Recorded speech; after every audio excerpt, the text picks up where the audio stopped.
Got it, Rick? Sorry. Call this meeting to order. Sorry it's a little late.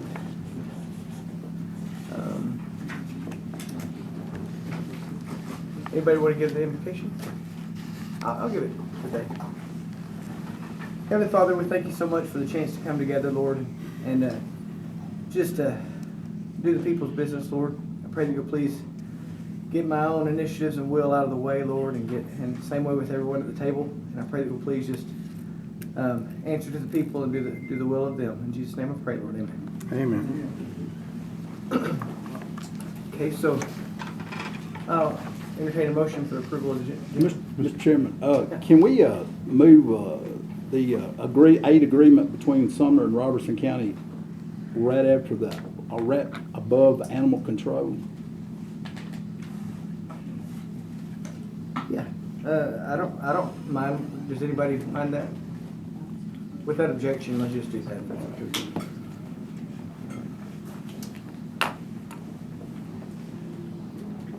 Okay. Anything else at all?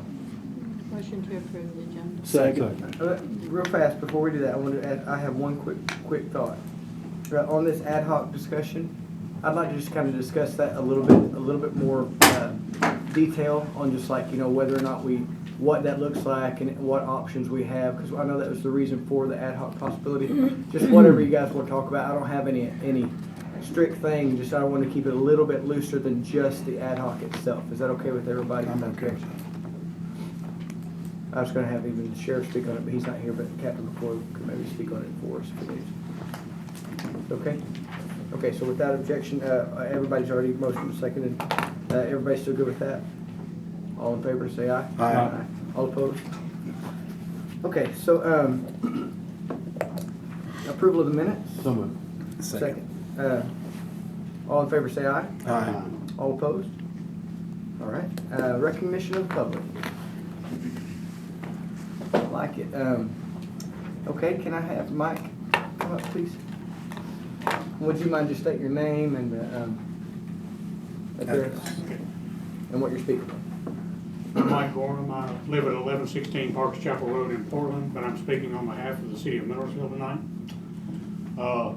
As you all know, Millersville was without a fire department for about 10 months this past year, and I'm speaking because we're very concerned about the funding for the volunteer fire departments.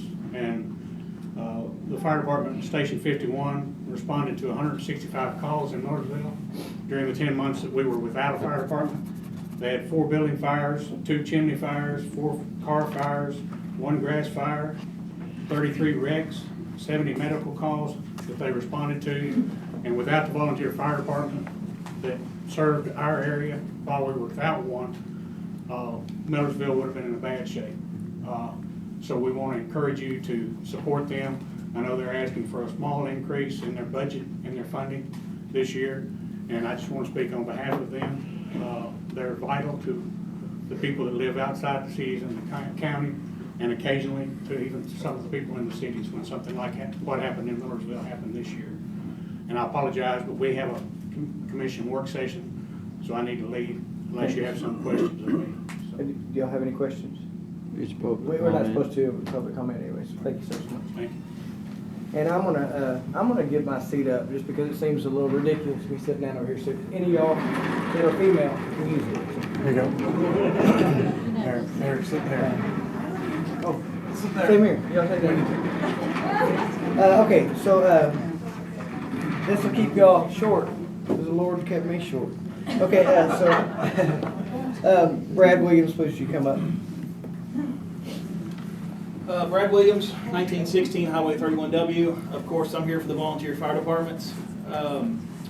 First off, we've been going through this for a long time now, and so I think a lot of you already know what we're here for.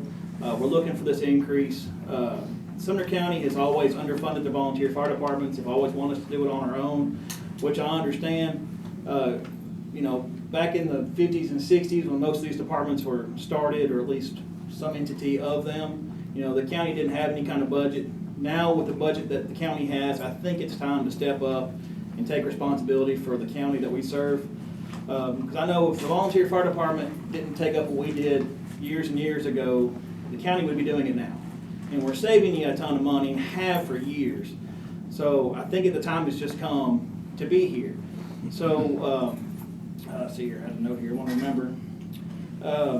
Don't forget that we did have a volunteer fire department ad hoc that did this back last summer. It was started so a lot of the discussions about Blount County, the subscription type services, by the utility type services, that we wouldn't have to discuss that all at this table, because y'all have so much going on. That's why you assigned it to me, Mr. Wright, Mr. Harris, and some others to really go through this and figure out the best option. We had long discussions about it. We brought to the table that this funding formula, along with the contracts, would serve the county the best, like it has with counties all around Tennessee.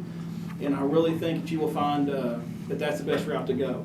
I really hope that y'all don't spend a whole lot of time on this tonight and kicking around every small little detail, as sometimes happens. Like I said, there was a long discussion, and we're going to have to fight it again in legislative. We're going to have to fight it again in budget. We're going to have to fight it again at the big county commission meeting. So if you would please, it's already passed this committee once. I would ask that you do it again. See here. And I just really, I really hope y'all can find it in your hearts to do this. We've got a good system. We've got a good formula. The law director, I don't think, has had a chance to look at the contract, because he won't even do that until it goes legislative. So if we could just pass this on, we can move it to the next level, and I feel like it'll serve the county the best. Thank you. Joe Williams. I'm Joe Williams. I'm fire chief currently at the White House Community Fire Department, 1916 Highway 31W in the White House. This is my 47th year, and after this year, April the 14th, I'm officially retiring. So what I'm telling you is I've been up here 47 years asking for a little money. Things have just really gotten more tighter. Our trucks that we purchased 10 years ago are almost 3 times as much today. I think we've got one of our new ones out here today, if you care to look at them. But they're just, our expenses have gone up, our donations have gone up. Of course, we're in a different situation. We get funding from Robertson and funding from Sumner, and I will say Sumner's lacking quite a bit. I just ask you, please don't kick this can down the road anymore. We've got to have something done. Thank you. Thank you. I hadn't even been timing. You guys have been keeping it short, but as sure as I stop timing, it's going to be a bad deal, Brian. So I better pay attention to that. Okay. Joe McLaughlin. Please come up and state your name and address. Thanks, sir. Joe McLaughlin, I'm the chief of Cottontown. I live at 2238 Highway 25, Cottontown. The volunteer fire departments are back on the agenda again tonight. At the September 2024 meeting, 5 months ago, this committee voted on and passed the recommendations of the Volunteer Fire Department Ad Hoc Committee. Those recommendations are for contracts with the volunteer fire departments to provide services and the use of a formula to determine individual volunteer fire department funding levels. For some reason, the committee voted to send the contract to the Budget Committee when it should have went to the Legislative Committee. The 2 major reasons for contracts are to relieve the county of liability and give the volunteer fire departments a guaranteed and stable funding sources. Volunteer fire departments are unable to get loans for major purchases such as apparatus, building additional fire stations, and other capital expenses without a stable source of income. It also saves the committee time in that the volunteer fire departments won't have to apply for funding each year. The funding formula is simply a tool that can be used by the volunteer fire departments and the Budget Committee to determine the level and distribution of the county donation. Instead of the current practice of only considering how many stations a department operates, factors that are unique to the individual departments are considered. This includes the size of the fire district, ISO rating, property values protected, and the number of stations operated. At the September meeting, there was a spreadsheet showing the funding formula with values entered. Those values were examples to demonstrate how the formula works. You did not vote on how much money the volunteer fire departments were to receive. The volunteer fire department nonprofit funding requests do not go through the Health and Emergency Services Committee. The applications and supporting documents go to the Finance Office and are forwarded directly to the Budget Committee.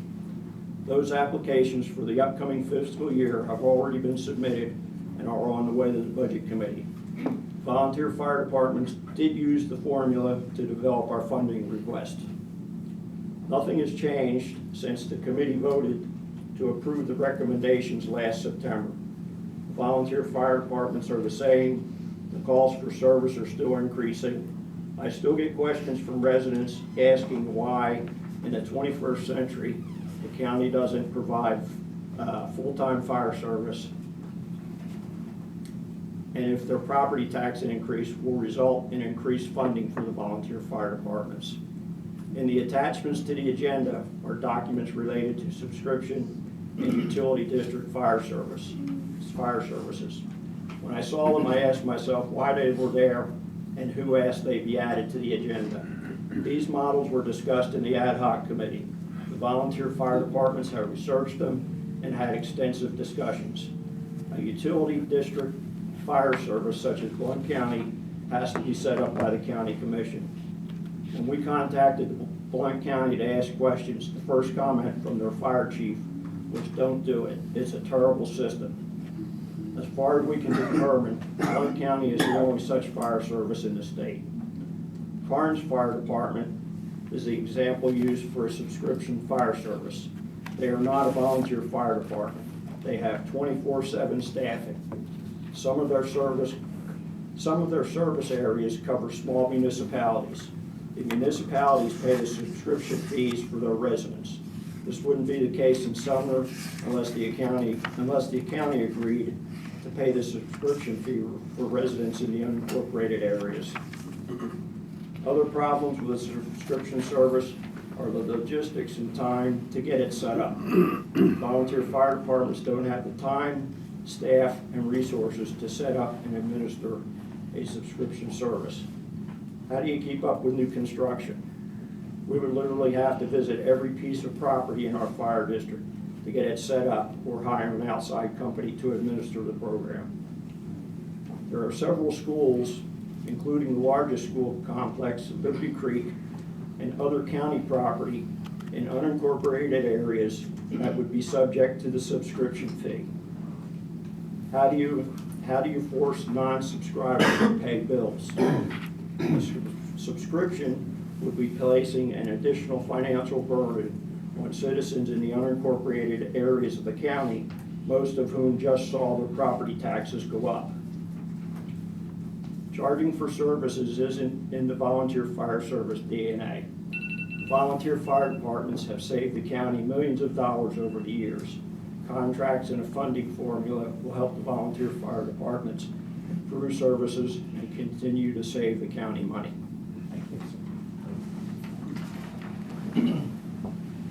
Mark Ryan. Good evening, Mark Ryan, 308 Von Conder. You think after 35 years as a career fire officer from a large department, I would be hang up my boots and I'm done. I miss it. I miss the camaraderie, I miss the service, and I miss everything about this room right here. I was on the union for a large career department. 98% of this large career department's budget was salary. 98%. That's only 2% for equipment.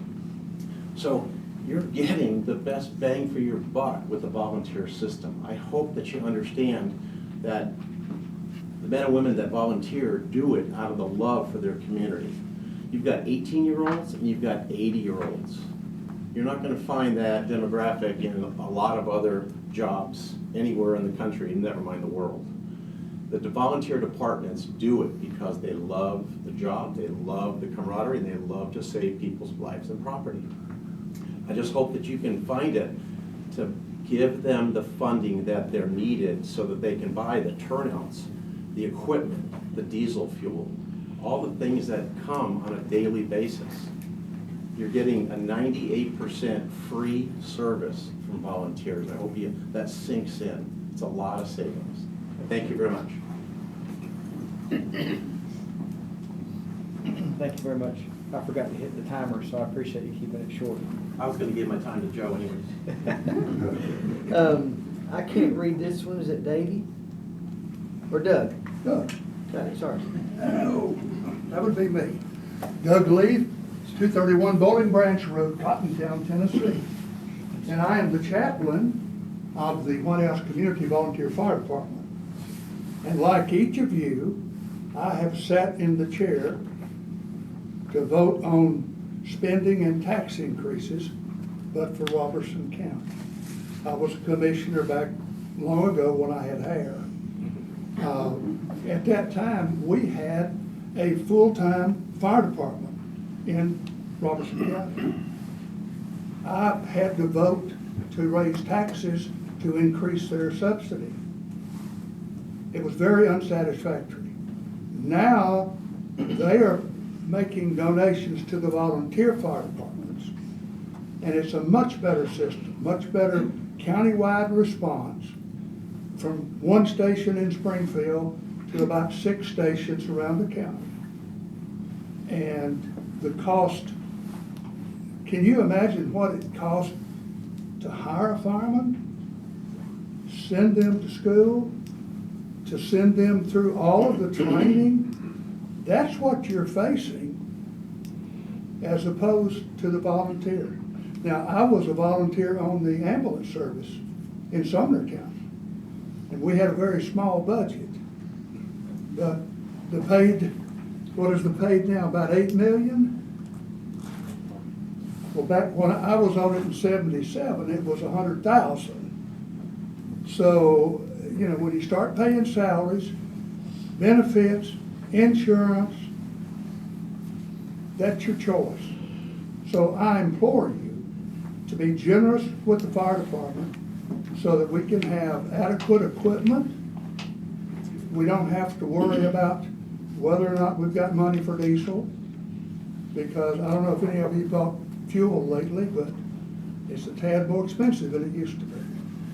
And it used to be an engine cost, you get a pretty decent engine for $100,000, and now it's $600,000. So thank you for your time. Thank you for your service. I know you don't always get thanked, and I wasn't real happy when my property taxes went up, but you'll save it in the long run by investing in the volunteer fire departments. Thank you very much. Thank you, God Sir bless you Senator. all. Thank you.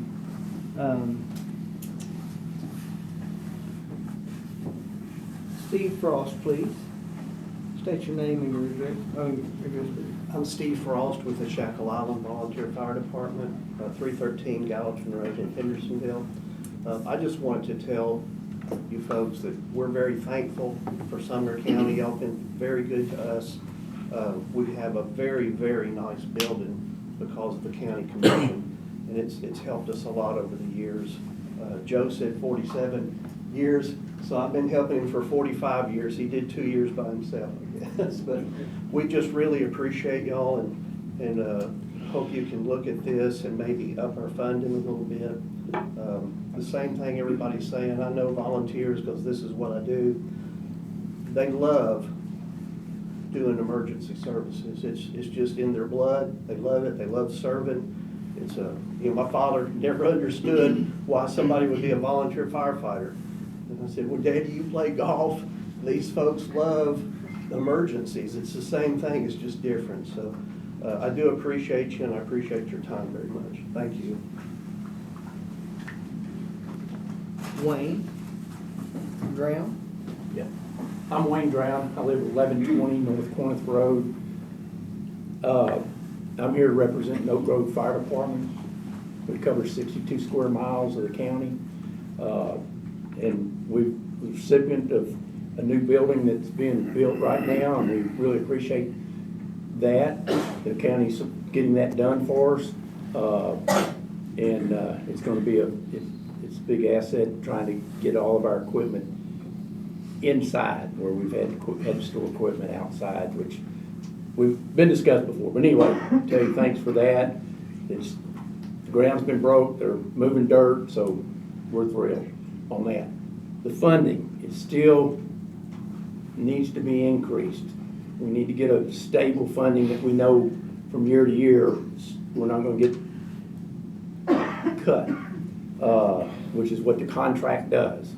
I've been involved in the fire service since I was a teenager. Been involved in 4 different fire departments You can keep going. in 3 different states.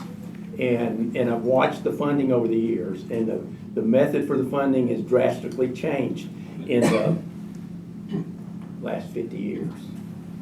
And I've seen in other areas, and yet other states, other counties, that the funding has changed such that the counties supported them. This county right now is not providing the support that the volunteers need to continue to function and function within the standards and codes that we have to meet. Whether you're doing training or buying equipment, we have to buy the equipment that meets the standards. And we have to make sure our people have that equipment that meets the standards. We don't meet all the standards. We meet the codes, but some of the standards we can't meet, especially with our apparatus, because we don't have the money to do that. Our department right now is looking at another vehicle we've got to replace. And because the vehicle that we were using had a catastrophic mechanical failure. So we've delayed a little bit getting it because we don't have any place to put it inside until we get this building done.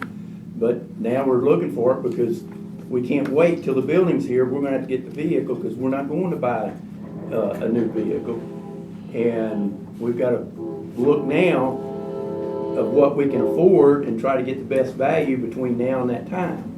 And we're looking at that. But the money that we're asking for, I know it's an increase. We got an increase last year, but it's been needed for a while. And it's going to continue to need. The needs are there. The contract, all the volunteer fire chiefs and fire departments have agreed that that's the way to go. Get a 4-year period there that we know we got this funding, and we know that that's the funding's going to be there. We're not going to come back and ask for additional budget for those during that time frame because we have a contract. So we appreciate y'all moving it forward. Appreciate it very much. Thank you. Do y'all handle Sweet Oak Ridge ever? Do what? Sweet Oak Ridge? I don't know what. I just was trying to think. You look familiar. I thought you showed up one time when I set my alarm off, but that's a whole different story. Oh, no, we don't. We all look the same. Okay, so next, Corey Young, please. And state your name and your address, please. Yeah, I'm Corey Young with Highland Volunteer Fire Department. I live at 3599 Academy Road. Just kind of mirroring what everybody's saying. The needs are growing. Houses are coming in right and left. Full communities are coming in right and left. And the money really hasn't changed. Yeah, we've got little increases here and there, but the demand has exploded. We've had to build a new fire station that we're in the middle of on our own. And without the security and funding, it's a scary thing. I'm 40 and I'm almost white-headed. It's turned me into an old man. So we need this contract and we need this stability to be able to make purchases that we need to make, to do things that we need to do to properly serve our communities, and that's what we're asking for. Don't want to take any more of your time. Thank you. Appreciate you. Thank you very much. Curtis Williams. Good to see everybody. 1027 Jackson Heights. Hi, Mr. Teacher.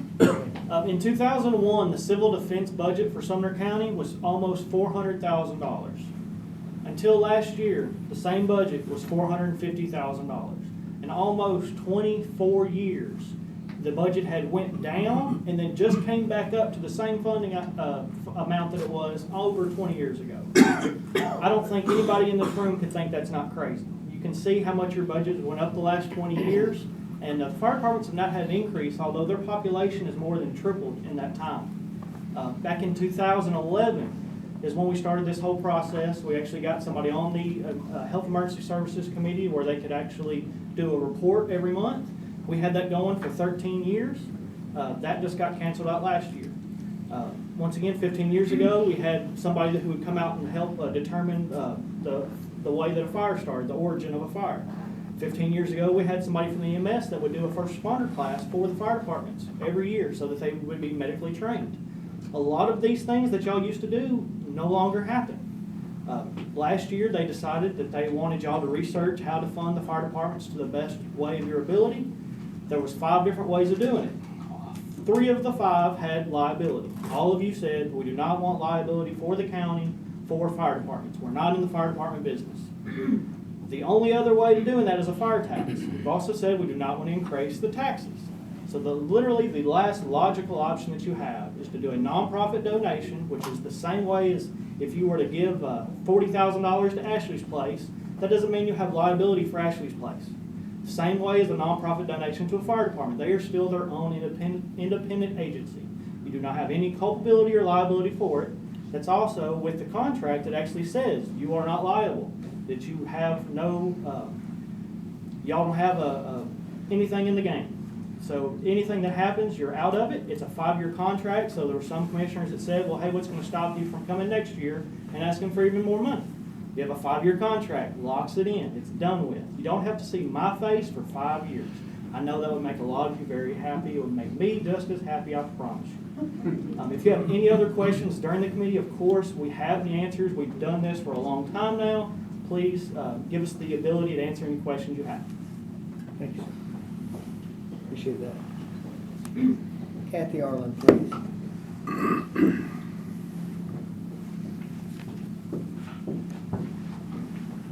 Name and address. Hi, I'm Kathy Arlen from 231 Chipaway Drive in Gallatin. Little change of pace, talking about animal control.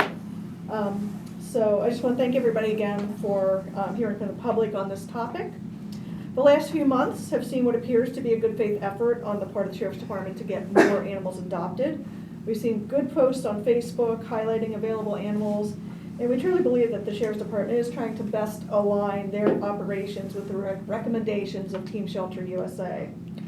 However, as we have outlined here many times, there are a multitude of factors that need continuous improvement to help the residents of Sumner County, not only with stray animals, but with help keeping their own animals, vaccines and spay-neuter services for low-income families, humane education. And of course, we still have the issue with inmate labor, which imposes unnecessary risks of liability to the county, as well as impeding access to the shelter itself by the public. Many of us in this county, including myself, continue to be in favor of a new model for animal care and control. These models would include a standalone department reporting to the county mayor, such as is used in Montgomery County, Tennessee, or a public-private partnerships contracted by the county, such as is used in the city of Chattanooga. I spoke to David Caskey, the director of animal control in Montgomery County. They use the department model. They operate with a $1.2 million annual budget, which has 25 employees, including animal control officers. They're also building a $17 million, 22,000 square foot state-of-the-art facility in Clarksville. Mr. Caskey would be happy to meet with this body at a future date and answer questions about animal care and control in Montgomery County. Please note that as of 2023, Sumner County is the 8th largest county in Tennessee by population. Montgomery County is the 7th largest county by population, so very close.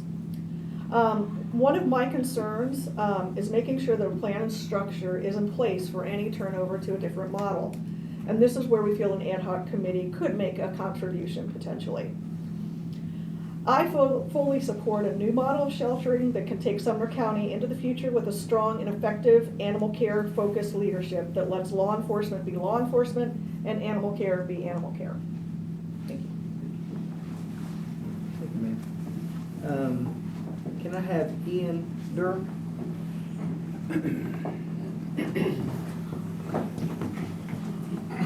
State your name and address, please. Ian Durham, 320 Featherstone Drive in Gallatin. I'm here to speak on the volunteer fire departments. I'm not going to reiterate a lot of the things that they've already said before me, but I do want to reiterate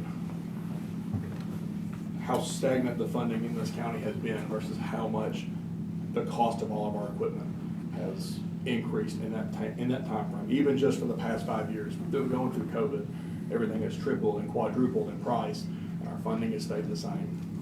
We don't have the ability to make these capital purchases, get the funding for capital purchases because of the stagnant funding. We've got to do something. We have departments around here that have trucks that are 20, 25, 30, 35 years old that are one catastrophic failure away from never being in service ever again. So we've got to do something. We've got to increase this funding. We need to push this contract through to legislative so we can at least get the ball rolling and see where we can go from there. I appreciate your time. Thank you. Thanks, sir.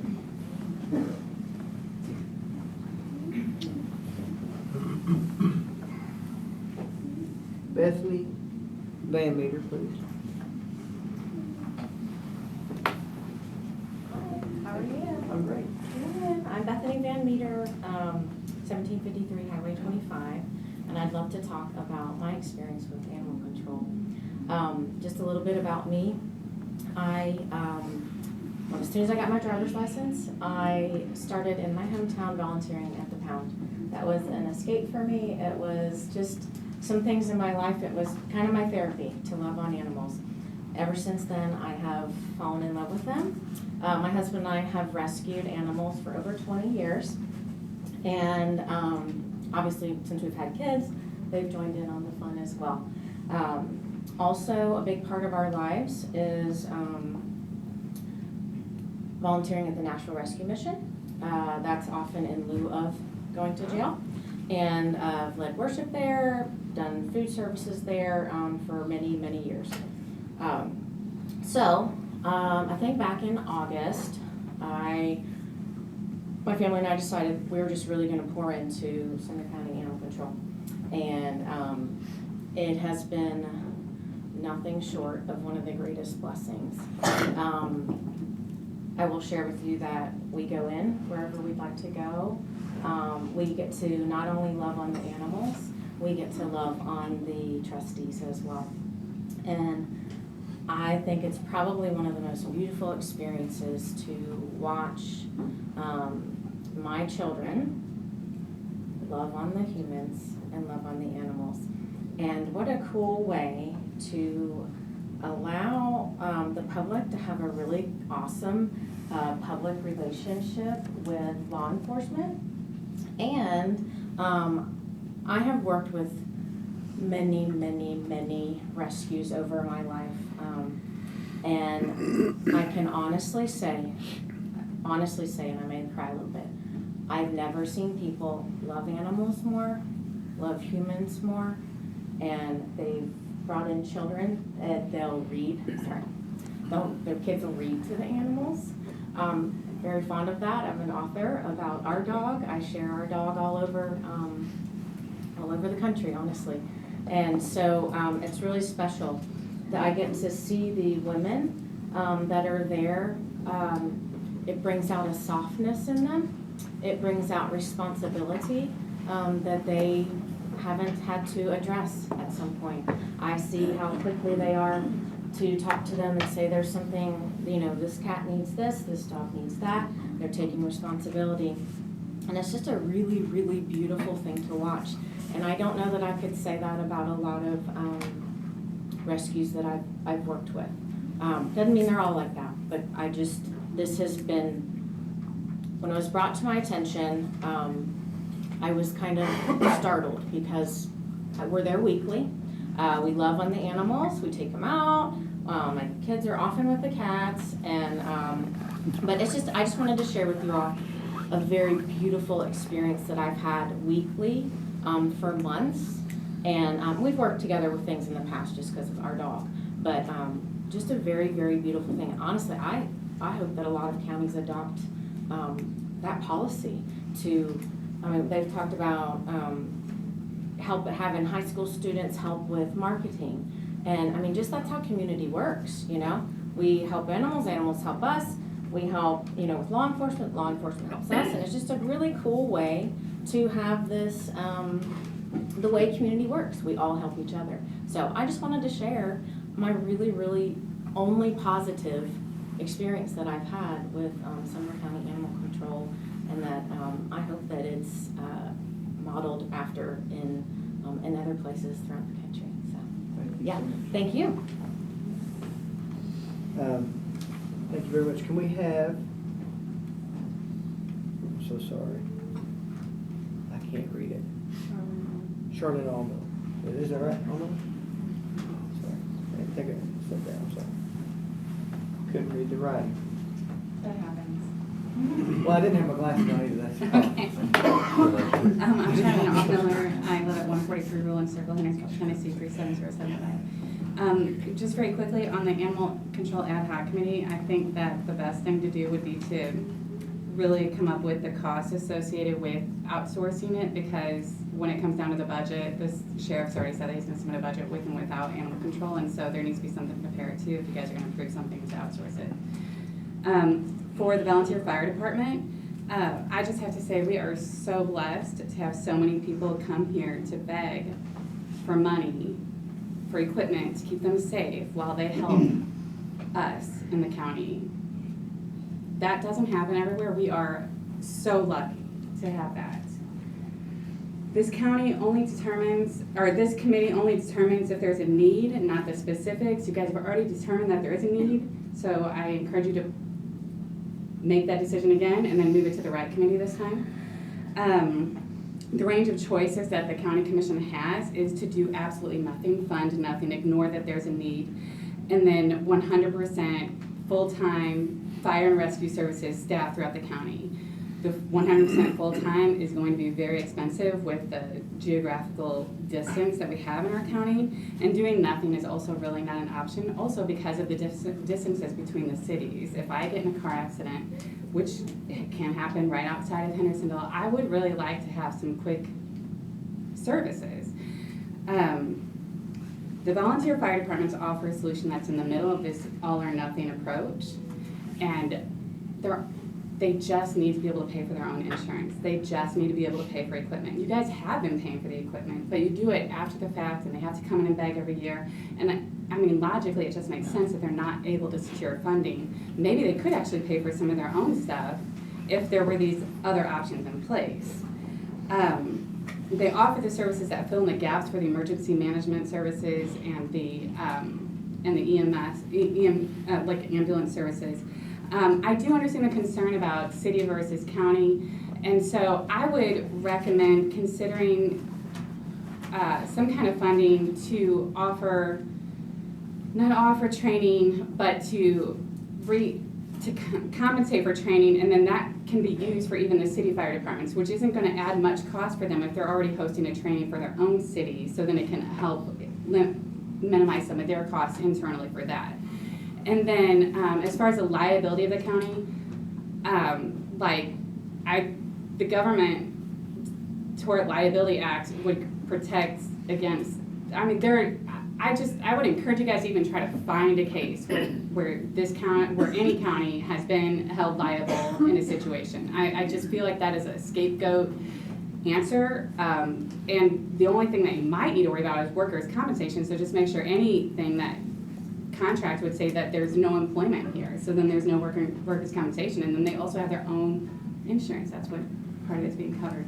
So before you say, oh well, it's just going to create a liability for us, why don't we ask for an AG opinion then from our legislative director? I mean, I do not believe that that's true, because not fire and police everywhere, they have higher levels of protection from this kind of risk because it's such a dangerous career and activity, but people still need to be saved, and so the law recognizes that it's better to have people help than to be afraid that they would be liable.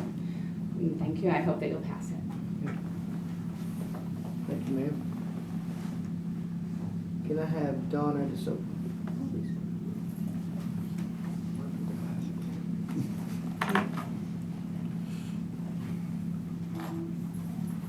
State your name and you're good.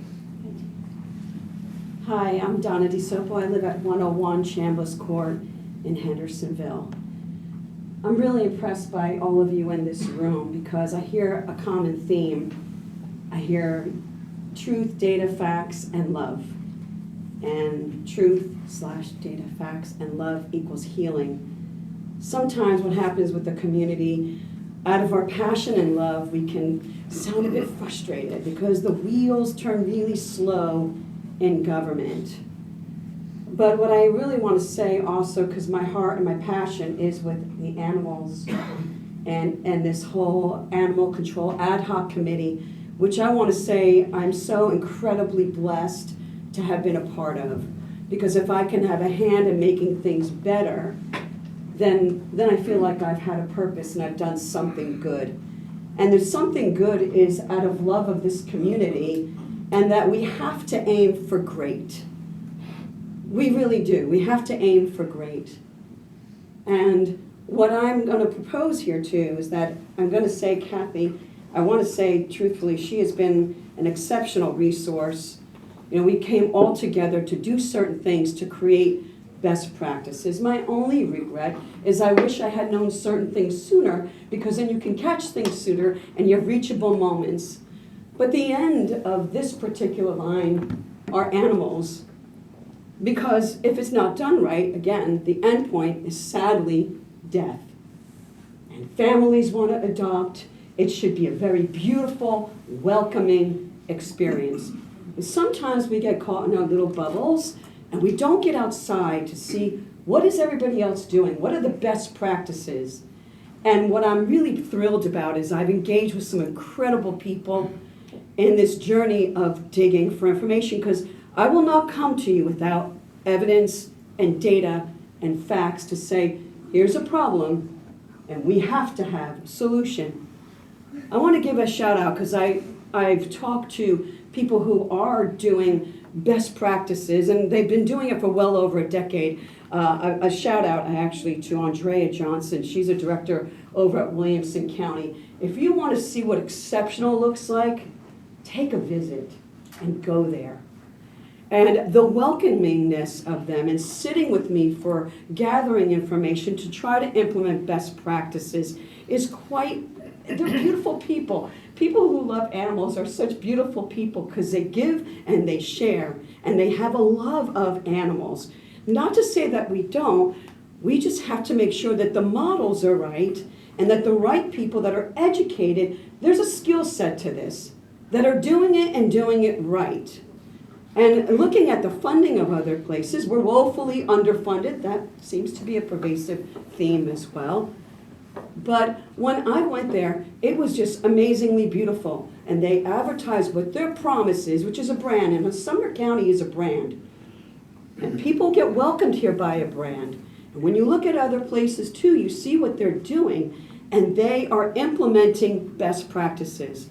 I found out that in Williamson County, well over a decade, the sheriff himself stopped the use of inmates because of contraband.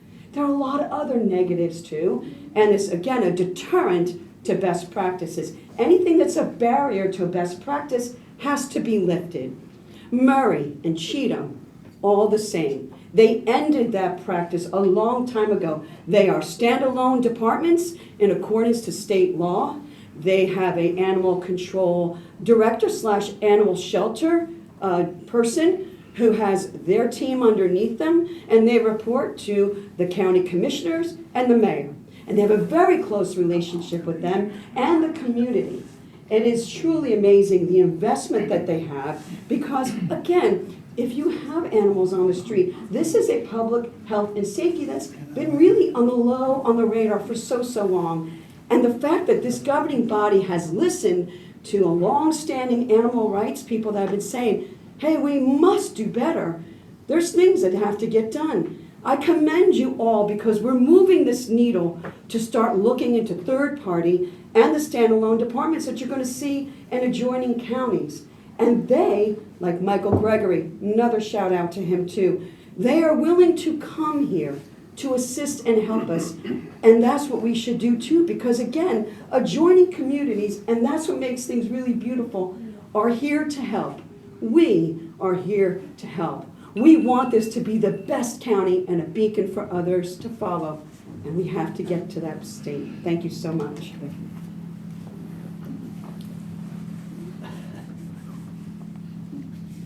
Carrie Zimba, please. Or Kara Zimba, sorry.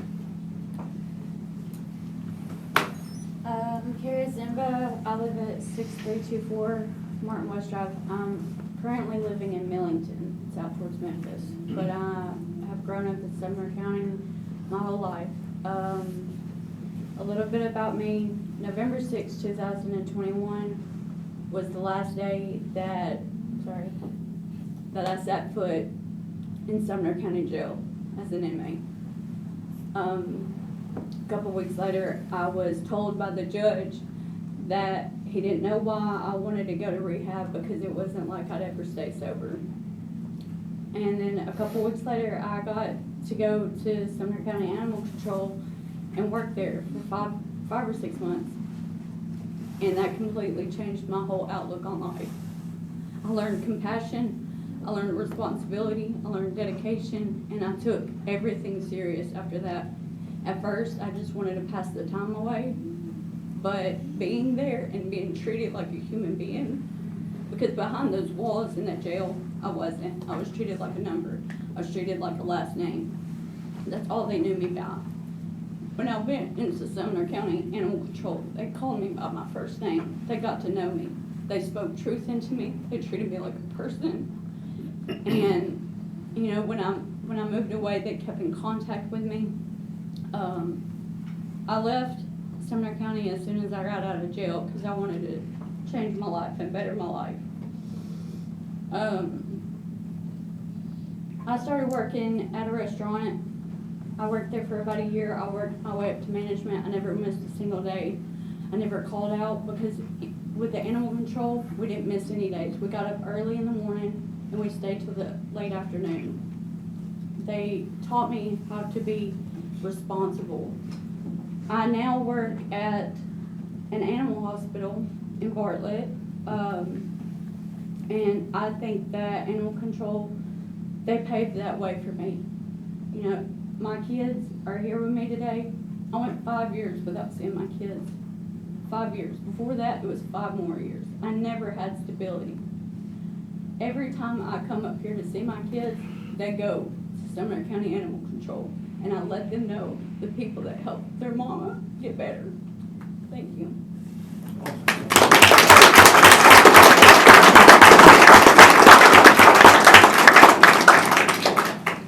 Just thank you. That's amazing. It took a lot of courage to do that. So I just appreciate it.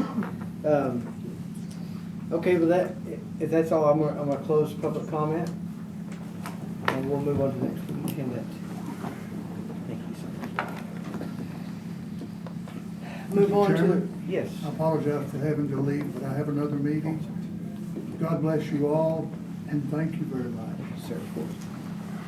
Just before the chairman, I want to say a couple quick things. Just, you know, very thankful to be a part of this committee. Very thankful to serve with all these folks here and you know, with everybody out here. It was said property taxes, and I just want to make a quick note. I know that there's probably a lot of frustration on that, and just continue to talk about that, bring it up, because we all voted to keep it neutral.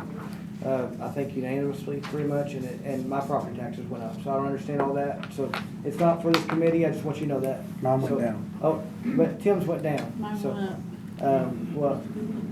Most of ours went up. So I just want you to know I don't understand how that happened, and I know that's been a question that's asked, and I know it's not for this committee, but it is when we're talking about you know, the possibility of taxes. I just want to bring that up and bring it to the point. It still needs to continue that conversation because I don't want anybody's going up. Okay, so then the other thing I was going to say is that's all I had. That's all I had. Report of the county mayor. No report, Mr. Chairman. Thank you, sir. Report of the sheriff, and Sheriff Craddock can't be here, but Captain McCoy, are you here? Sir, yes. I'm sorry, I didn't see you there. Yes, sir. Mr. Chairman, I do have a report from the Sheriff's Office. Our total deposits for the month of February 2025, $44,388.59. Our total calls for service, and there's a breakdown in your packet of those calls, 5,108 for that same month. The rest for the month of February, just very shy of 250. Those breakdowns are also in your packet. We received about 1,000 criminal warrants, about 700, looks like almost 800 civil warrants during that time. Our vacancies for certified positions are only 2, so we're doing well with our recruiting and getting folks to come to work for the sheriff's office. We have some vacancies in the part-time level, part-time fields, and we have shows here on one vacancy, but that I saw that application was satisfied today on an email, so I think this information, that last clerical person has probably been filled. And we have 24 vacancies within our corrections division.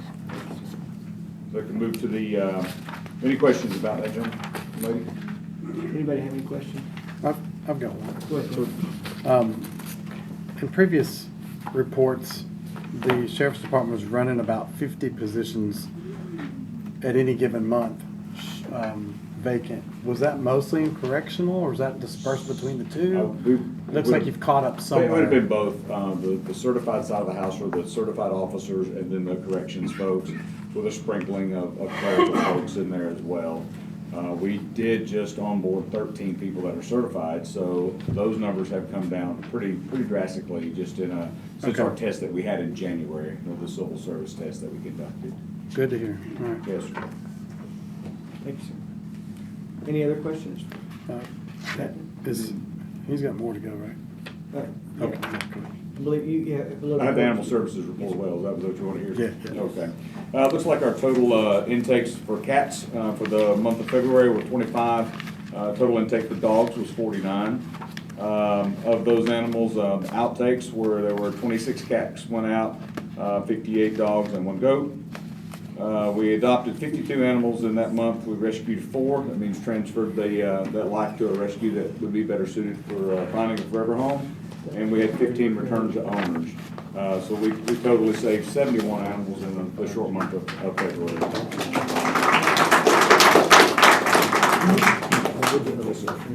Yes. What are you running on percentage or numbers of spayed, neuter, and vaccinations? So we are moving, I don't have the exact percentage. James, do you by chance know what we've got in-house that's spayed and neutered? If it would only be a guess, but I think we're running around 80 to 85%, and that's only because we're turning out and bringing in. We can't hit 100% because we're constantly bringing in. And our partners at Spay and Neuter have really stepped up. We're really, we're moving a lot of animals through their clinic. So the report last month was 100% spay, neuter, and vaccination on outgoing. We're 100% that's vaxxed for sure. Okay, on the outgoing and on the spay and neuter on outgoing. Can you speak to just the outgoing and disregard the incoming? 100%. Yeah. 100%. So we're still 100%. We've not collected a fee for an adoption, which law says that we would have to collect at least $25 for an animal that was not surgically sterilized. Okay, so we're still 100% 2 months in a Out the row. door, 100%. Not everything in house is spay or neuter, but we're working towards that goal. Can we make that a point just for?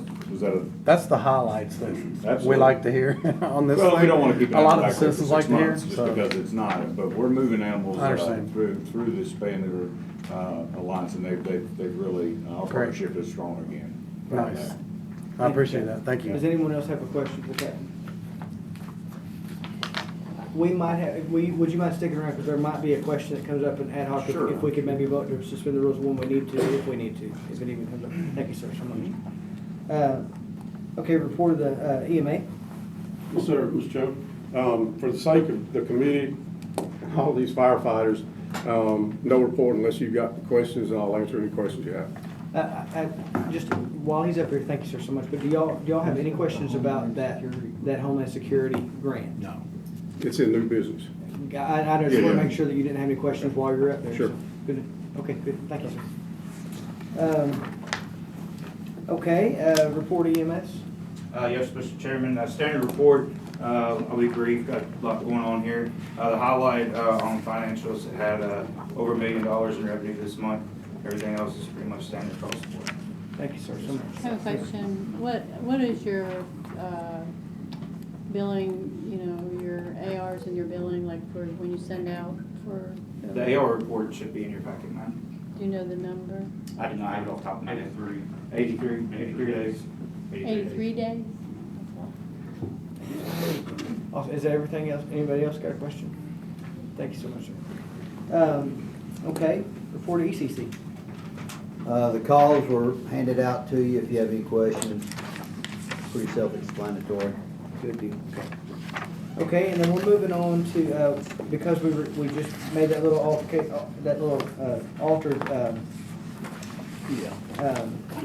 agenda, thank you.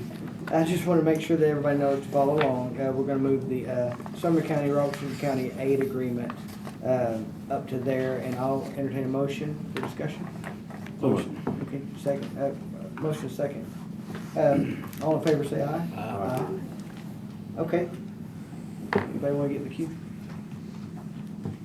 Is this just this annual renewal or two-year renewal? I think it's a 2-year renewal.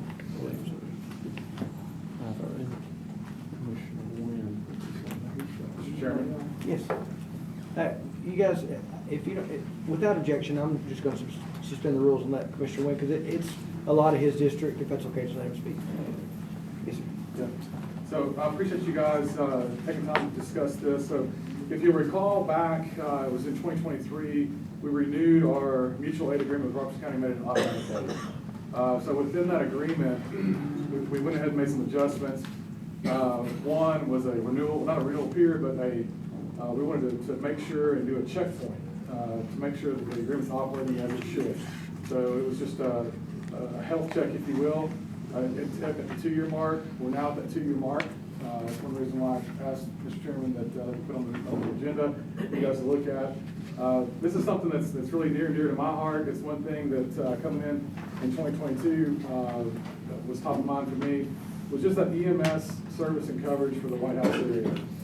So I know coming into office, I myself had witnessed multiple occasions where there was extended response times for ambulances exceeding 20 minutes.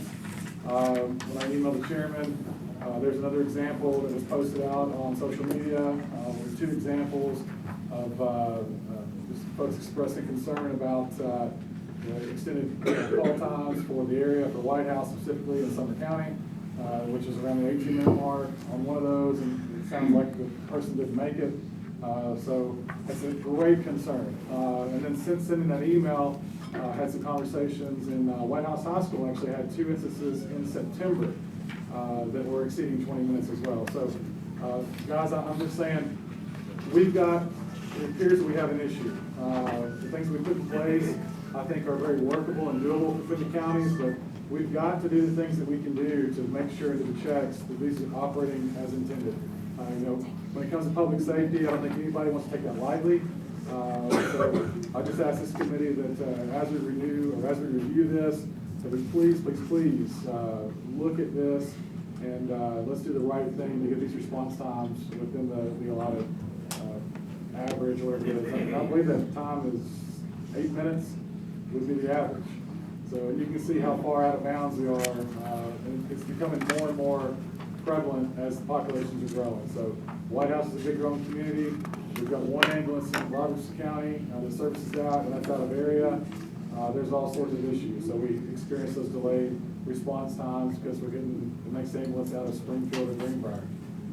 So I don't believe there's any other area in Sumner County that's experiencing this type of response time or issues response time. Or Chief Bosch, you can correct me if I'm wrong on that one or chime in on that. So I just, again, I ask that let's look at this. This is something that we need to solve for because we've got folks who are, it's a safety issue. So with that, I appreciate your time. Thank you, guys. Thank you very much. And just so you know, I requested he come and speak on it because he had the request, and I want to make sure that I got all the information from him. So, thank you so much. Motion to approve. Okay. Would this be just quickly asking? This goes on to legislative if we approve This it, correct? has already been approved, I believe. I got a question. Yes. So Is this a checkpoint or is this a re-up for the next year? It's a re-up. I believe it's re-up. I don't. I think don't we have to do it every 2 years? Every 2 years? The next to last be it resolved, and again, Mr. Chairman, says the resolution shall be reviewed every 2 years at a minimum to ensure appropriate emergency medical response is being provided. I think the concern is, and by no means am I trying to speak for Commissioner Wynn, but when I first came into office, we met in White House with the mayor was there, Portland was there, Obviously, White House is there.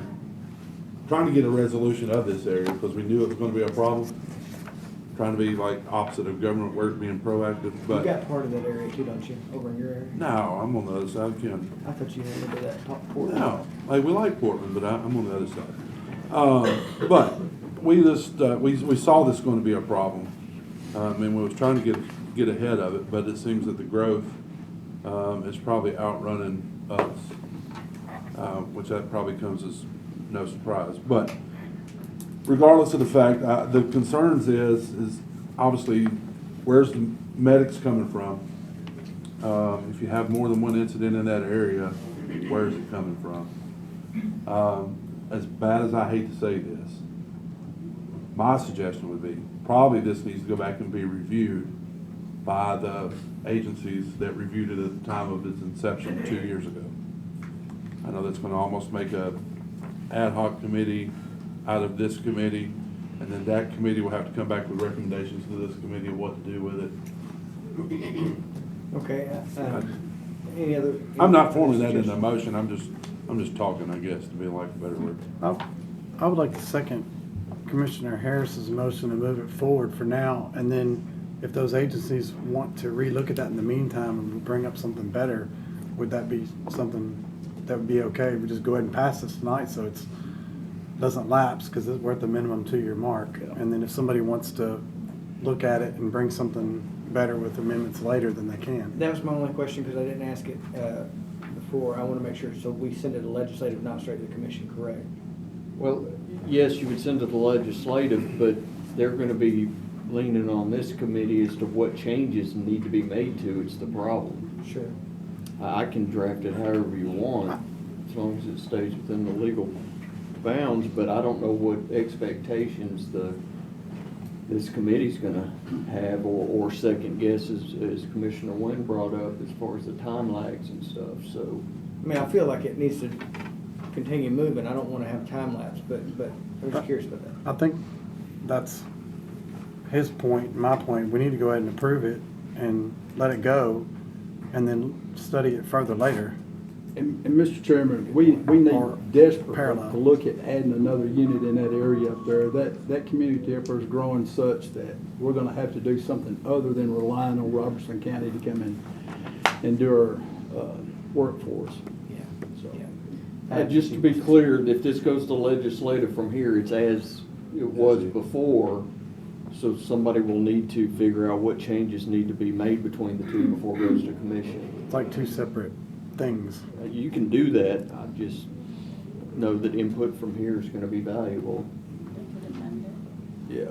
Well, that's always the option, but I'd keep it on yours as well. Yeah. Okay. Then there's a motion on the table in a second to move it forward, and I just want to ask, how would y'all feel about leaving the discussion for anything else on old business, but just moving this forward? Is that okay? Is that acceptable to the motion maker? Yeah, that's fine. As long as we can discuss it next month and start getting something rolling on it. Okay, because I don't want it to fall through the cracks, and so can we make sure that gets put on just to discuss it, and we'll move it on to legislative? Is that okay with the second maker? It's to discuss the possible need for changes in the resolution next month. Yes, absolutely. Yeah. Yeah, I'm okay with that. Okay, all in favor say aye. Aye. Oh, wait, I'm sorry, Mayor. I'm trying to track this conversation. So we're sending it to legislative, but legislative will ask you to make the changes. So legislative is gonna make the changes too? No. Nobody's gonna make changes too? No, I'll just clarify, the motion in the second is just to move this forward as is. And then we need to review and see what's going on, but if we review and see what's going on, there's not time between that and then, now and then, for there to be, if we make any changes or no changes, there's no way to continue, there'll be a lapse in coverage. The contract won't expire. The service will continue while you discuss it, if you wanna make changes.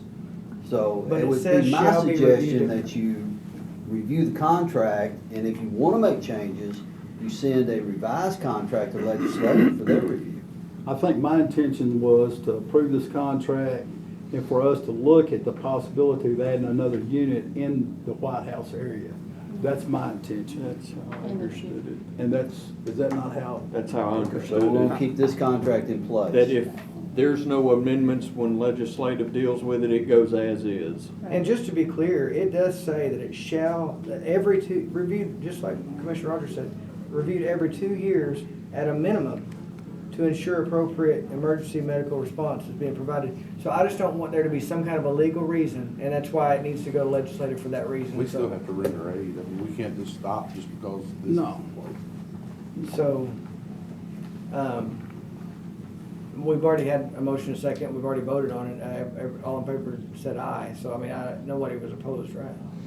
So we'll just go ahead and do that, we're keeping our own business.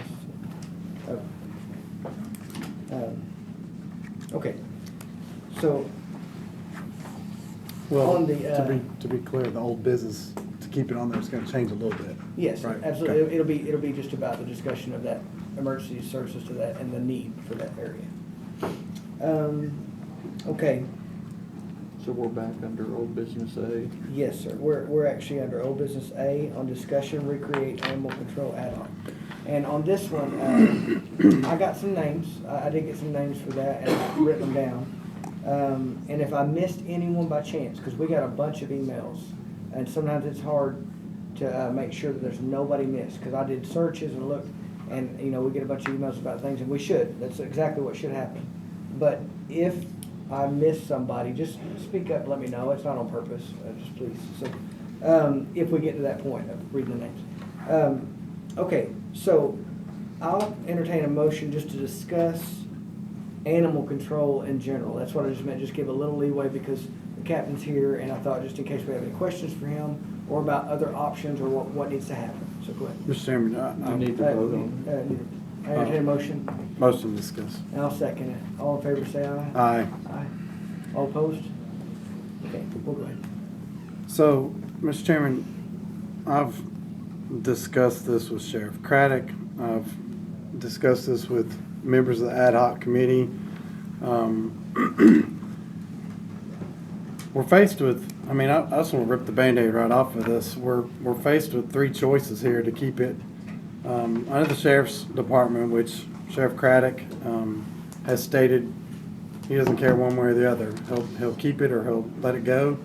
And Captain McCoy can speak for the sheriff. I'm sure he's up to speed on his current desires for that. But the other 2 options were to make a department under our county government, reporting to the mayor, with some sort of oversight with the commission, or bid it out to a private entity. Some of the people on the ad hoc committee have done great work with getting bid specs to where we could send it out for bid. I've spoken with Michael Guthrie with Rutherford County and seen how they do it, how several counties do it in our state, where they have animal control officers that are not an entity of the Sheriff's Department. They're sworn in by the courts to do citations and things separate from the Sheriff's Department. They use them on a very limited basis to for criminal offenses, things that have to be handled with that, which are not very often. But the thinking was that trying to save in salaries for these positions, not have paid law enforcement that could be used in other areas to do, you know, solve crimes and traffic and stuff like that. With all that being said, we've come a long way. A lot of people criticize the animal control ad hoc, but our numbers being reported by the Sheriff's Department are different than they were before. We've all learned best practices we didn't know what we didn't know. Nobody did. And they reached out, we reached out. Everybody has learned in this experience. So I'm grateful that we did the ad hoc committee, because now we're getting better numbers. They're going to help with spay and neuters, not have to pick up offspring of the same animals that we picked up, you know, last year and things like that. So we've improved regardless of the direction we go. Now we're at the point where we have to decide what we want the future to look like. And I'm open to any of the three options, but rather than go down the ad hoc road yet, I think we need to make a decision on which way we go, and then the ad hoc committee would be some sort of, if we do it, would be some kind of a transition committee once we decide the direction to go. So I'm okay holding off on the ad hoc committee until we decide. And I don't know what the will of this committee is, but that's where I'm at with it. I'm a little bit different with what he says. I was on the ad hoc committee, and I believe that with the options that you have, the three that you may have a fourth, it would be important to look at the benefits of all of it, and the risk and the benefits, the threat of it, what a lot of different aspects of each option. And I think the committee together could work. I mean, you have a year and you have the ability to work through each option and give the best option. So if you just pick one out of the air, you may not get the best benefit out of maybe something the others have. So I think having an ad hoc committee to review best practices of the three options, kind of give an overview of all of it and then present it. I think that would give everyone a better understanding of what they would be looking at. Because I think that I liked the fact that we had citizens and we had commissioners on it, and people worked together, and a lot of the citizens are very smart and have a lot of good experience, and I think they bring a lot to the table. So I feel like that I would prefer that it be created to do specifically to look at options, the best options. Thank you so much for talking. Yes. Anybody else want to get in before my question? Okay, go ahead. I seen what animal control was before the sheriff's office took it over. Now, I heard Sheriff Weatherford made the statement before, if the county takes it back, don't ask the sheriff's office to take it again. I hear people say, well, the sheriff's office can still write citation. Well, whenever someone else besides a law enforcement entity takes over animal control, we don't write summons, we don't enforce city ordinances. The only thing we enforce is state law. Am I correct, sir? That's correct. Are you going to have a law enforcement officer there to enforce your state laws? Are you going to have anyone? Oh, good Lord, people, y'all don't know the can of worms you're opening up. And I see people smiling and laughing, but whenever you come from a city, folks, Sumner County has some rural areas. I've told y'all before, head north. Believe it or not, there's places up there where you can go whenever the sun doesn't shine and you don't see anything but moonlight.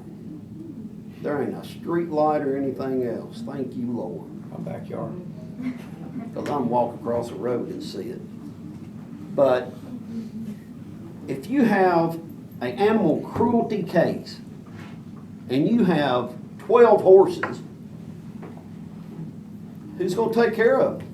Everybody talks about dogs and cats. Folks, we are a rural county. We have goats, pigs, horses. It's not just dogs and cats. I hear people talk about inmate labor. It is not labor, ladies and gentlemen. These inmates, they volunteer for it. They're not made to work. They volunteer to go out there. It's not like they're forced labor. Good Lord, folks.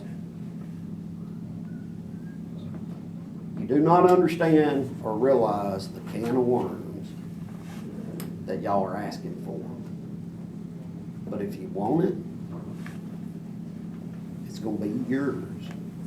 Don't ask the sheriff's office, because they will help transition.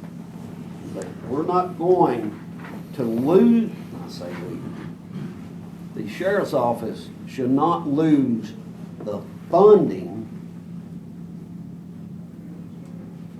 and still have to do the same job they're doing now. I can remember the old animal control, when there was an animal cruelty case, sheriff's office had to take it over. Captain McCoy, you were there. You know, you remember those days. You know, it took up detectives' time, search warrants. You don't understand animal control officers out there. They have an animal cruelty case, they handle it from start to finish. They write their own search warrants. They don't bother the detectives. They take care of it themselves. We're getting a huge asset by them doing that. And, you know, there again, 12 inches of snow on the ground. Do you think your volunteers are going to drive through 12 inches of snow to take care of the animals? Folks, I don't care if there's 10 foot of snow. You'll have a sheriff's deputy taking care of those animals because that's their job. Thank you, sir. So I just want to say a couple things. Several counties, are doing it with outside the sheriff's department. They use the sheriff's department where it's required by state law, but they have employees that are sworn in by the courts that can do the typical citations and some of the lesser than criminal offenses. This is not a stretch to think we can't do this. It's done all over the state, successfully all over the state. I've looked into some of the budgets. Some of the budgets may be a little bit more. There have to be looks at ways to fund it, but it's not a matter of it can't be done or it's going to be more difficult to be done with the sheriff's department. This would alleviate sheriff's employees, deputies, and we're paying for salaried people that work for their department to go be in the animal control offices with computers that are different computers that have special software on it for sheriff's department work that they have to use because they're those employees versus just a regular animal control computer like you may have at home. You know, it's run like sheriff deputies run things. There may be efficiencies there to save money to do it outside of their committee. I'm for either one. Sheriff Craddock has told me he's for either one. I want this community. I'd like to hear from Captain McCoy. He may have had directives of what to say tonight if certain things come up. He's taking care of animal control right now. I'm open to all of it, and I don't want to paint anybody in a bad light. Like I said, we're happy for the positives we've gained through this. I think everybody's celebrating that we're better than where we were a year and a half ago when we started this in October of 23. And it's not to say that somebody was doing anything bad before. It was we didn't know what we didn't know until we got experts invited and mutually asked for by the sheriff's department and by the ad hoc committee. They both reached out to the same third party, and everybody got educated on what we didn't know. And now we're making good headway towards better care for animals. I'm open to looking at it all. I'm not opposed to Commissioner Janung's suggestion to have the ad hoc look at this along the way, but my thinking in why to present these three options right here was because budget season's right around the corner.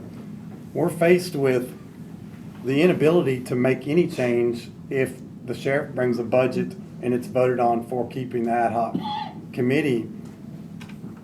Yeah, we could stop it somewhere in the middle of the year and change it or something, but it just seems like it'd be more difficult to do that at that time. But that's why I wanted to just go ahead and say what our choices were tonight, and if there's any movement that we can do here to make a decision, maybe we start heading that direction with research or something like that. But I'm tired of just having the ad hoc committee where we talk about it and nothing ever happens. But if you want to slow it down and research all that and relook at it in a few months, it's probably going to take 2 or 3 months to do it, and we're going to be right there in budget. It's going to be kind of messy. So I'm open to hear anybody's suggestion. Good question. Go ahead. So I guess it's a good point to follow up on. So my question is, and has been, since we've had this ad hoc committee almost a year and a half ago, is what's the end goal? What's the end goal and the intent? I mean, are we going to pick and choose that we want the nonprofit or whatever, if we go that route, to take care of the animals? We want the sheriff's office to do the enforcement. We want the county to pay for the building. We don't have any of that. We don't have any scope. We come in here month after month, we talk for 2 or 3 hours, and we still don't have any scope of what we had the month before. We're doing good, our spay numbers are better, but the sheriff's office could still do better, but we don't know how we can get them to do better, and we really want to take it over, but we don't know how we're going to take it over. We need a scope. We need to know somewhere where we're going and how we're going to get there. We hear of all these improvements, but really where are we going? I mean, if we form an ad hoc committee, that's another committee that's coming out of this division that we already probably are looking for one for Robertson County, Sumner County, EMS aid. I'm really afraid that if we keep kicking this can down the road and we get into budget season, then we're going to be stuck for another year without doing anything. But we're going to be here every month for another year talking about how bad it is and what needs to be done, but nobody knows how to do anything. So, our question is, has anybody talked to the DA's office? Do we know their stance on prosecuting, storing, and keeping of animals? Do we know if the DA's stance on swearing in of officers, deputizing of officers, does that need to come from the sheriff's department, or does that need to come from the court? What's the county's stance of that? Next thing is where are the animals going to be housed? Who's going to take care of the animals? Who's expected to feed the animals? Where does that money come from if it's the nonprofit or another route of where we want to go? If we bid it out, who's going to keep up the building? Who's going to keep up? That's general operations. Now we're off meddling in their committee. Now we're off telling the constitutional officer how he's going to run his department, which is the sheriff's office. We need to get it together, because we look like a bunch of ding-dongs sitting up here trying to figure out month after month of what we're going to do. We still don't know what we're going to do, and we're going on almost 2 years. Well, thank you for that. And I got to say, I think a lot of times whenever that we do discuss this stuff, it's tough, and that's why I wanted to open this up, because I appreciate the chance, because I think a lot of people want the same thing. They want whatever's right to be done, including the sheriff. I spoke with him, had a great conversation with him today, and he said that he's fine with either way, and he's submitting a couple budgets, and I just think that that's when we need to discuss it more about what's the right thing. And I want to say one more thing. A good friend of mine works for Sheriff's Department. I won't say his name, but he's got a dog that was taken out there, and it is one of the most wonderful things. There's a few dogs here in Sumner County that are brought from that shelter from the animal control into the schools. They're trained. And they're just absolutely amazing. So I can't speak high enough. There's not a way to speak any higher about it. I mean, the way I feel, it's just amazing what I've seen firsthand on what these dogs have done. So that's a really cool, big testament of just using our resources wisely. Go ahead. So we've got bid specs that we can put out if that's the will of the body. They were supplied by Dr. Pisano, the people that the Sheriff's Department reached out to, that the Animal Control Ad Hoc reached out to. The sheriff has said they would basically just let that building go, and they would take over that building. Am I right? if that's the way it goes, that the building that is being. Oh, wait, the we building need a that- motion to suspend the rules. Make a motion. Wanna make a motion? That's fine. Okay, good. I'll Because we can ask. No, I do want to ask his opinion and say, we've got, Rutherford County, Animal Control Director has said that he'll come down here and present to us how we could do it, so all these questions are answered. He'll give a presentation on how they do it there. I think the same goes for Montgomery County's, Animal Control Director has offered to come down here and present a way that we could transition to that type of a model, just to answer all these questions. The ad hoc committee has tried exploring all of this stuff, but it's been very hard without having any kind of oversight or anything because of the constitutionally elected sheriff's office position. It's very hard to get information from that. So we're exploring this to try to make it efficient and do the most with it. But we do have options to vote on or to hear more from if this body wants to hear more from. That's why I'm asking for people just to come to speak here if that's the will of this committee. And what Commissioner Jones said is actually, the sheriff verified a lot of that. He said there's even a bid that, we got some specs that we could have bid out if we wanted to and all that. And he said he could provide any of that stuff for us if we needed it or we got it in that committee. The thing is, this committee did not want to ask any of these questions. They were quick to dismiss it when it came up for a night of a presentation, and nobody wanted to talk about it. It was all meant to be done offline, individual commissioner to sheriff's department, and the citizens wanted questions asked for public knowledge, to gain knowledge about these things, and wanted immediate answers. So that's why the ad hoc committee was formed. Through that, they got to come see some transparency in the process, but there was a lot of frustration there too. So I still think it was a positive to go that route. It's just, we're at a point now where we can make a decision, and I'm open to hearing options of this, of where we go here. Well, I guess I'm gonna make a motion to defer to next month. But I would like to have a special call meeting so we can get all these answers brought together, in the plan and the scope, so we have somewhat of an idea of what we're working toward. Because, I mean, we're just kind of spinning wheels, and, well, this one didn't do what he was supposed to, or that one didn't do what, and then we got the cross fingers, and nobody's doing anything in the end. So, if we could do a special call meeting, that way everybody in the public knows about it, and then everybody can bring all their questions, and we can have all of our questions, and we come and we sit and we hash it all out. Then that way, when we come back in April or May, then we've got something to present as a committee, and we can roll it on through, if that's what we choose to do. Second. Okay. I'd like to add also that during that special call meeting, that those people from those other counties would come and do. That's what I'm saying, we'd have to build an agenda, the agenda will be posted, they just kind of back us up and regroups, gets it all together and puts it in front of everybody. Yeah, okay, that's good. Good call. I would like to motion to suspend the rules to hear from Captain McCoy to see second. if the sheriff has got some input on this discussion, because I haven't talked to him this week. Yeah, all in favor of suspending the rules for him to speak? Aye. Aye. All opposed? No. No. Okay, we'll do a hand vote, I guess, or whatever. So all in favor, say aye. 1, 2, 3. All opposed? 1, 2, 3. We don't want to hear what the sheriff has to say about this.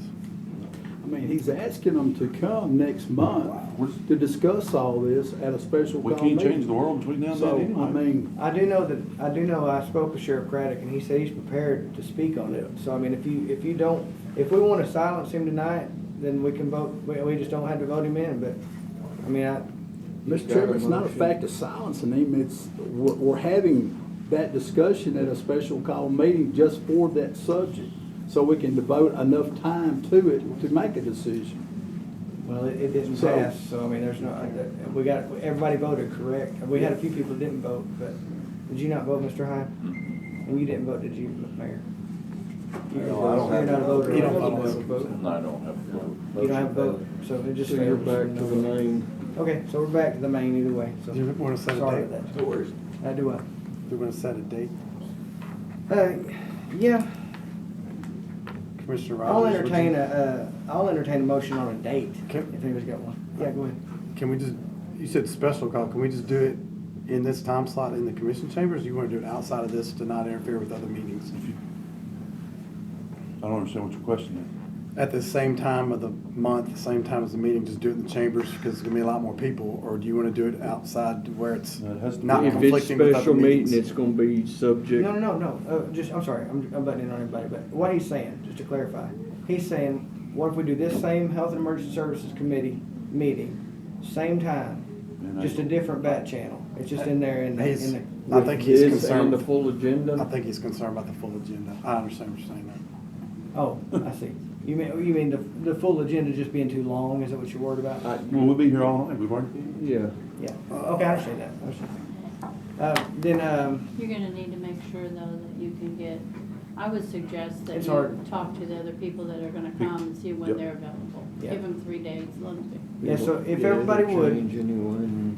if everybody would you please email me a day of the week that would maybe work? How about I ask the people who would come to present and you put out some dates that everybody Please else do could? that. That'd be 'Cause you- easier? If you could get in touch with it, because I was thinking I was gonna be in touch. Yeah, that'd be great. We don't have to be date specific on this vote, but I would like to ask, do we want to incorporate B into this vote as well, whoever the motion maker was? No, we don't. I'll tell you what in a Okay. second. All right. No, I made the motion, Esquire, so I don't guess I do. Oh, sorry. That's fine. I'm merely the We can show leave it out. dog, I understand. So am I. keeping with the subject. So, we have a motion to defer. I mean, we might as well just vote. We got a second, haven't we? Did you Yeah, second? Commissioner Wright made Commissioner Wright the second. Yeah, I'm sorry. I knew somebody did. All in favor, say aye that we defer. Aye. Aye. To a special meeting. To a call special meeting, yeah. Defer to a special call meeting. Yep. Aye. And all opposed? Okay. Did everybody vote yes? And was there any just non-votes? Okay, got it. Okay, so moving on to B, and the reason why I wanted to say about B is because I spoke with the sheriff about that. I really appreciate you being here, Captain McCoy. Need a motion. And just, I wanted to say that, he said there's a few things that we need to make Yeah, sure, you because need- no matter you need- what happened. You need to Okay, either call a motion or motion to discuss. I was just gonna tell what it was. Is that not appropriate? You're going down the road though to discussing it. Is it an action item? I'd make. I was gonna tell the reason why we motion need to do it, but yeah, I make a motion we discuss. Second. Okay, all in favor, say aye. Aye. All opposed? Okay, so all I was gonna say is I spoke with Sheriff Craddock, and it just says Animal Services MOU, and it might be hard to see what it is on there. That's why I was just giving it for people to understand what it was. It's literally just so that they can continue to do the same thing they're doing. It's like, it's their contract agreement, and if we wanted to suspend the rules and vote for Captain McCoy to speak on it, I'm sure he would, but I'm sure if y'all don't want him to, then we can do that either one. It doesn't matter. If we need it, he's right here. But we will need that in the interim, no matter what is decided on the animal, on the animal control. That's all I'm saying. That's all I want to make a point. It's a little separate thing. Go ahead. Can we have a constitutional officer agree to a contract? It's a memorandum of understanding. Yeah, It's his, if I may. isn't it? Yes. Yeah, this He is just a gave it to us. memorandum of understanding and he can enter into that. Yeah. He's giving it to us, right? Yes. Is this not the same thing they're doing already anyway? It is, but would there be a lapse in service if we didn't send it straight to the commission? I don't think so. That's what the sheriff said. It would be allowed? That's what he said. He said we need to send it straight to the commission. Okay, motion to approve. So this is just to continue doing what we're already doing? Yeah, that's why I didn't want it wrapped into that defer. That's why I said that was. So- Second or second, yeah. Second, all in favor say aye. Aye. All opposed? Okay. And this goes straight to the commission to vote on this, okay? We I don't just have didn't want to it do wrapped into the second defer reading or anything like because I that, told Mr. Sheriff Secretary. Craddock, I understood what he No called it. budgetary. Okay, so the discussion on the volunteer fire department, I entertain a motion. So moved. Second. Okay, all in favor say aye. Aye. All opposed? Okay, I'm just gonna jump in the queue if you don't mind, really quickly. On this one, I mean, I've not heard anybody say they were against it. But I think the one thing I wanted to make sure of saying is that we had it brought up a few times that it doesn't really feel like it's our purview. I think that it's something that we need to talk about, but is it really, we're not really discussing need as much as we are a little difference in a legality and a contract. So I feel like it should go on just straight to legislative is what seems like it should happen. I think it probably was what should happen back in September. And I just want to make that point. I don't. Motion to approve. Yeah, so. Second. I want us to discuss though, for anybody that's in the queue, because I know you're in the queue and I know you're in the queue and I thought you were. Oh, no, I'm not. Okay, so yes, go ahead. Actually, I was gonna make a motion to approve and send it to legislative. After we had already done it once before and it got sent back here. And it's. It went to budget instead. That's Okay, why. it went to budget. Wrong direction. You would have thought that if somebody had known it was going in the wrong direction, then would have been guided in the right path. But anywho, he's got a motion to approve, and I second it, or he seconded it. I'm ready to vote. And Tim's in the queue. I just want to make sure everybody speaks. Yeah. Yeah, I got no issue taking it to the legislative because so it can be discussed further. My issues is this does look like it's awfully close to the closest you can get to a fire tax as possible. I'm up for the argument that they need more money, but the fact of the matter, this is a 501c3 charitable contribution, and we're forcing the entire county to pay for it under contract. And so that's something I gotta think about. That's something I really need to look at. I heard a lot of volunteer firemen come up here and speak to this issue tonight. I didn't hear a single citizen come up here and speak about it. County is different than city. We would be forcing city people who already have fire services to pay for this. That's what a contract does. That takes it away from just a donation and makes it a repeating thing. That being said, I'm not saying they don't need more money. I just don't know that this is the proper way to go about it. We're putting something down that is going to repeat. So I do want to look at it further, and I'd be okay with it going to legislative to look at further. I think Commissioner Rogers was first. Go ahead. Okay. Go ahead. The only concern that, I had a couple of concerns, but it's a 5-year contract. I think that's a little long. I think that because whenever you have a contract with a 501c, a company or whatever, you want to give yourself some time to look at how that money is being allocated and how it's being utilized. Now, they're a 501c, they could spend it on 100 toilets, I don't know.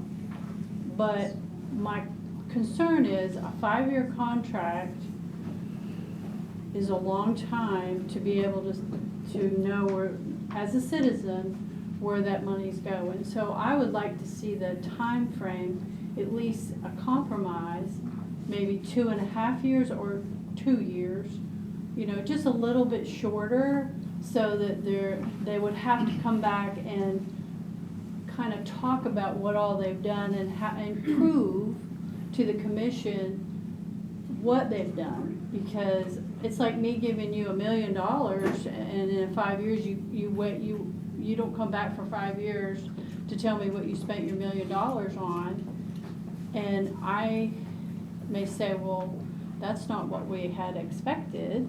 So perhaps if it was a shorter period of time, they could come back and say, here's what we've done, here's how we used your money, the citizens' money, and it's working great, and we could all say, yay, good, happy day. But I think 5-year contract is a long time. Okay, thank you so much. That's all I have to say. Just kind of follow up on what Commissioner Janone said.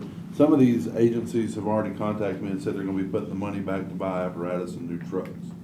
So it's gonna take them 4 years maybe to even buy the new trucks. So be considerate of that as you go through. So, Commissioner earlier was making the argument that the money was used for citizens that's already paid taxes. That's true enough and fair enough, but we've done that for many years. With the contributions that we've given to the volunteer fire departments anyway, it still comes out of the same pot of money. So it's still really taxpayer money that's being given to people. You know, and this is one thing that's, as many of you know, that's kind of close and dear to my heart, but a lot of times these guys and girls, women, that's on the volunteer fire department, sometimes they spend as much time in the city as they do in the county. You'll find them a lot of times crossing over boundaries. So to make the political argument that it's county money being paid for city benefits, maybe that's plausible. But I would hope, and I'm gonna say this because the last incident we had struck close to a family that we know, and the extension of the family that actually lives in my district, who lost their fire, or lost their house to a fire because there was no mutual aid agreement between a volunteer fire department in this county. That's pretty sad when we let a piece of paper stand between the livelihood of a person and let some water be put on a fire. I would hope, absolutely hope, that we as commissioners don't come between somebody's livelihood that they know today and what they had 10 or 15 minutes ago. So as crazy as it may sound, as out of control as the growth is in the county and all these other things we've got going on in this county, I hope that we can at least find some common ground to get these guys their money they're asking for. Because if not, that's a pretty sad day in a Sumner County that's this size. It is, it really is. 4 years, I mean, I can see that the 5 year may be a stretch, but a 4 year term on the contract or MOU, I don't even like using the word contract, but a MOU, maybe that's the way to go, but that's for another committee to decide. But I just, please, county commissioner to county commissioner, let's don't start the narrative and down the trail of it's a tax, an additional tax, because really and truly, all these years, we've been using the tax that the cities pay as well to fund these guys for what little that they do have. And let's be true about it, a lot of these guys are sitting at the fire hall when they could be sitting home with their family and making $0. If that's not community service and public service, then I don't know what is. I'd like to call for the question. Second. Can I interject real quick? If I remember correctly, the reason this thing got steered straight to budget was because it was gonna be treated as a 501 donation, and that they were just gonna roll it into however they were gonna compute that. As far as the legislative side of this, it does need to go there. The terms can be hammered out there and everything else as well. But I have reviewed the contract. I've just been waiting on the form to discuss it because there are problems with it. But I just wanted that information out there, but shut up now. Thank you for that. So we've had a motion second. Call a question. All in favor, say aye. What? It's got a closed comment though, whenever that we go to. To call the question? Yes. Oh, okay. All in favor, say aye. Aye. All opposed, no or nay. The ayes have it. So we're moving on to the main motion. I got a question. We gotta end it, Okay. on that by the rules. So the main question is, to move, who made the motion? Was it you? Thank you. To I just thought it was restate the Commissioner motion? Harris. It's been so long, it might have been me. Yeah, it was Commissioner Harris. Send this on to legislative as It is, was and then Commissioner let them hash Sort it it out. from there. Yes. We're just assessing the need, as you said So earlier. we have a motion and a second for that? Second, third, Okay. and fourth. All in favor, say aye. Aye. All opposed? Okay, got it, so let's move on. Thank you, guys. Okay, down to the sheriff's office, the being licensing renewal. So moved. Second. This is recurring, right, every year? It's in your packet. Yeah, that's that snowman. They get it every year. Yeah. They do it every year. Yeah, all in favor say aye. Aye. All opposed? How come when I ask a question and I don't get an answer, I have to, I'm told to look at my book? I'm sorry. That's where it's at. I'm asking, what is Okay, it? so it's the snowman technology that they do every year. We just voted on it, my fault, but it's the snowman technology that we do every year, and I spoke with, the law office about it too, and it's the normal thing that we go through every year, and it's for the sheriff's department. Sorry about that, I missed that completely.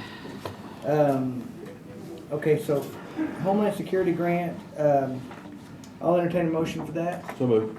Second. All in favor, any discussion on that? We want to vote on discussion, or we want to just vote straight to it? Okay, we're going to vote for discussion. All in favor, say aye. You don't have to, the motion's made. Okay, go ahead. The only question I have, because this is, I understand, I read through it, that it's a part of the FEMA grant, and because of all the things that have been going on with Doge, where is this grant in that respect?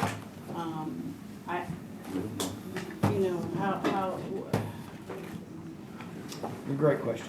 That's the question. It's Suspend the rules. That's a question. Just Want get an to answer make a quick. motion? Does anybody want to vote to suspend the rules and ask our FEMA director? It's quick, yeah, sure. All in favor, say aye. Aye. Aye. All opposed? So are you asking about the funding being available or not stopped? She asked what happens if it's FEMA money, if it happened to get stopped from the It's federal. allocated and it's contracted, so that particular grant's done. It's gonna be, it'll be safe either way, right? It's already in an account, sitting in the Even if the Doge state of changed Tennessee, something. and we're already contracted, and we're ready to execute it. So it is there, it won't, because it is in an account, so that the county would not have to, if you used it, and then they say, they call it back. Yeah, for the they Doge. have a contract that, an executable contract that you've got. It says they'll pay when we make the purchases and submit for reimbursement. And it's purchase military equipment? If I may, it's the allocation has been there. The purchases had to be made to get it. Got it. Yeah. For better than a year. This grant's about a year behind. Yeah. Okay, any other questions for him? Sorry, I asked you. Thanks. Okay, so, Never apologize for questions. all in favor, say aye. Aye. All opposed? Okay. And then we're gonna adjourn this meeting. Thank y'all so much. Thank you.